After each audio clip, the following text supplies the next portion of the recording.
Baru kemarin banget gue chattingan sama teman Palestina gue yang kuliah kedokteran di Mesir. Ada penegasan dari dia untuk siapapun yang ngira kalau ngepost dan nge-share update seputar apa yang terjadi di Palestina itu gak penting, gak ngubah apa-apa, mending doa aja sama sedekah. Kemarin pas chatting gue tanya dia, gimana kabar rumah kamu, keluarga kamu di sana? Dia bilang alhamdulillah semua aman karena jauh dari tempat dan lokasi konflik. Gue pun titip tanya dia pertanyaan yang banyak kita muslim Indonesia tanyain. Gue bilang gimana kata keluarga dan saudara kamu di sana? Apakah semua donasi bantuan kita udah bisa masuk ke Gaza? Ternyata belum. Sampai hari ini belum ada yang bisa masuk sama sekali. Bahkan bantuan yang banyak banget dari Mesir yang nempel sama Israel itu nggak ada yang boleh masuk sama sekali. Di blokade, dihadang, dilarang, di stop. Udahlah nggak ada bantuan yang bisa masuk. Gas, air semua dipotong dari Israel. Dan mayoritas yang meninggal karena dari negara Israel itu kebanyakan wanita dan anak-anak. Bahkan kabar terbaru ada perbatasan dari Mesir ke Israel yang mereka supaya nggak ada yang bisa lewat sama sekali bantuan atau pertolongan apapun. Terus dia bilang gini, kabarin ke semua followers kamu Zahid, kalau nomor satu yang kita butuhin itu bener-bener doa. Karena makanan pun nggak ada yang bisa masuk. Jadi kita tetap sedekah, tapi doa itu nomor satu karena belum ada yang bisa masuk sama sekali sekarang. Lalu nomor dua yang kami mohon semua muslim seluruh dunia itu bergerak bersama-sama itu apa? Mohon bantu sampaikan, sebarkan fakta yang terjadi di lapangan itu kayak gimana. Video-videonya, TikTok, Reel, semuanya sebarin seluas-luasnya. Kata dia, kalau ada di antara kita yang ngira, nge-share dan nge-post tentang fakta yang terjadi di sana, gak ngubah apa-apa. Dari kemarin, hari ini, dan terus sampai besok-besoknya, negara Israel yang di backing sama Amerika dan negara-negara backingan Israel yang lainnya, mereka gencar banget ngendorse influencer, atlet, artis, penyanyi, seleb, supaya mereka bersamaan nyebarin fakta yang terbalik. Dan ternyata bener, para seleb yang di-endorse itu di 2 hari pertama konflik, mereka gencar banget nge-share postingan yang palsu, yang misleading tentang apa yang terjadi. Baru kemarin lewat di FYP TikTok gua, TikToker muslim dari Amerika yang followersnya banyak banget, dia ngasih tahu, bahkan dia yang udah jelas influencer muslim itu masuk ke akun dia, tawaran endorsement brief untuk ngedukung kaum Israel untuk nyebarin fakta-fakta yang palsu dan gimana pelanggaran HAM yang dibuat oleh Palestina, harus nyebarin kejahatan apa yang dibuat sama Palestina, dan tawaran endorse itu sebesar $1.000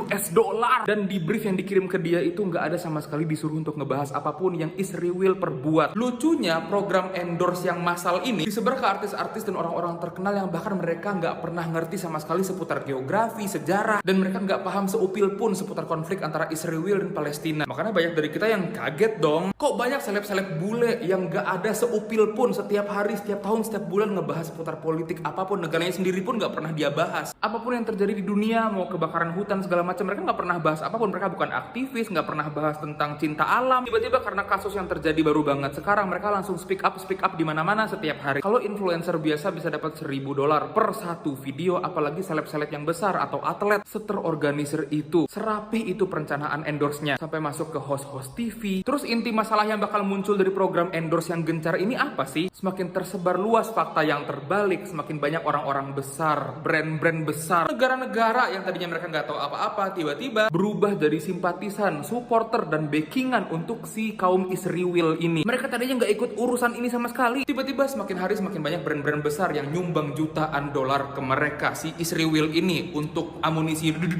dan lain-lainnya. Jadi teman-teman, tiap jam, tiap hari yang terus berlewat berganti, yang kita di hari-hari dan jam-jam itu nolak untuk share satu postingan aja sebulan di tiap jam dan tiap hari itu pula, satu persatu orang-orang besar, brand-brand besar bergerak untuk membantu para kaum Israel. Lu sama gue boleh diem, tapi propaganda mereka akan terus bergerak dengan mulus tiap hari. Dan terakhir, teman Palestina gue di Mesir ini ngasih tahu untuk follow akun-akun orang Palestina asli, orang yang berada di sana, jurnalis yang jujur, yang tiap harinya mereka update terus fakta di lapangan apa yang terjadi. Dan satu akun yang direkomendasiin gue dan kita semua untuk follow, akun ini namanya Ahmad Hijazi. Follow Instagramnya, share lah postingan apapun yang dia share setiap hari. Oh iya, sebagai penutup, di masjid yang gue biasa sholat di sini di Mesir dan masjid-masjid sekitarnya, banyak dari masjid-masjid ini yang udah mulai ngajak jamaahnya untuk gak pernah stop kunut nazilah di setiap sholat 5 waktu, bahkan pas kita sholat sendiri di rumah. Kunut nazilah itu beda sama kunut subuh atau kunut witir ya, dia dibaca di setiap akhir sholat untuk ngedoain kaum muslimin lainnya yang sedang dizolimi dan lain-lain. Jadi tolong buat teman-teman, mulailah baca-baca, mulailah tanya sama ustadz-ustadz terdekat, atau search di YouTube kajian-kajian dan tutorial yang ngasih tahu gimana caranya kita baca kunut nazilah, apa aja yang dibaca, caranya gimana. Tolong share sebanyak-banyaknya pesan yang gue sampaikan ini dari teman Palestina gue ke sebanyak-banyaknya anggota keluarga dan teman-teman kalian, supaya semua bisa paham kalau postingan itu dibutuhin banget sekarang. Setiap orang, apapun agamanya, apapun backgroundnya, negaranya, harus paham fakta yang terjadi itu kayak gimana. Wassalamualaikum warahmatullahi wabarakatuh.